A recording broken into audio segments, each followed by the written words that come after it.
મારું નામ પાર્થ ગુપ્તા છે. મેં નર્મદા ડિસ્ટ્રિક્ટમાં નેચરલ ફાર્મિંગ પ્રેક્ટિસ કરું છું 10.5 એકરમાં.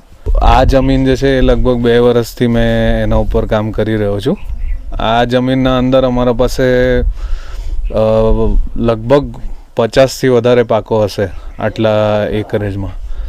તો એના અંદર જે છે આપણા પાસે 12x12માં સરગવા છે, પછી 6x6માં પપૈયા કે કેળા છે, અને 24x24માં ખજૂરી છે, અને એની વચ્ચે આંબા છે, જમરૂખી છે, એવું બધું કરીને વાવ્યું છે. આના બોર્ડર ઉપર અમે નારિયેળી લીધેલી છે અને એના વચ્ચે મલબેરી લીધેલી છે.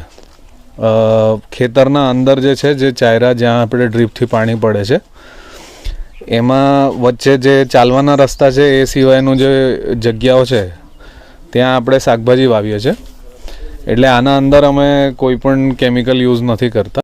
પ્લાન્ટ એ જે સ્ટીમ ડિસ્ટિલેશન પ્લાન્ટ છે, તો એ બેસિકલી શું કરે છે કે નીચે આપણે ફર્નેસથી બોઇલ કરીએ છીએ પાણીને, એના ઉપર મટીરિયલ મૂકીએ છીએ. એ મટીરિયલના થ્રુ જ્યારે ભાપ નીકળે છે ત્યારે એમાંથી પાણીને ઓઇલ નીકાળી દે છે મટીરિયલમાંથી. બધા જ એરોમેટિક હર્બ્સનું આના અંદર એરોમેટિક ઓઇલ એક્સટ્રેક્ટ કરી શકાય. એટલે આપણે લેમન ગ્રાસ છે, જેને આપણે લીલી ચા કહીએ છીએ ગુજરાતમાં, તેનું પણ તેલ વપરાય છે કોસ્મેટિક્સમાં, ફાર્મા ઇન્ડસ્ટ્રીમાં એટસેટ્રા. એ થોડીક મલ્ટીપર્પઝ મશીન છે. તો એના માટે જે વેલ્યુ એડિશન કરીએ આપણે, તો એ થોડીક એક્સ્ટ્રા ઇન્કમ મળે ફાર્મર્સને.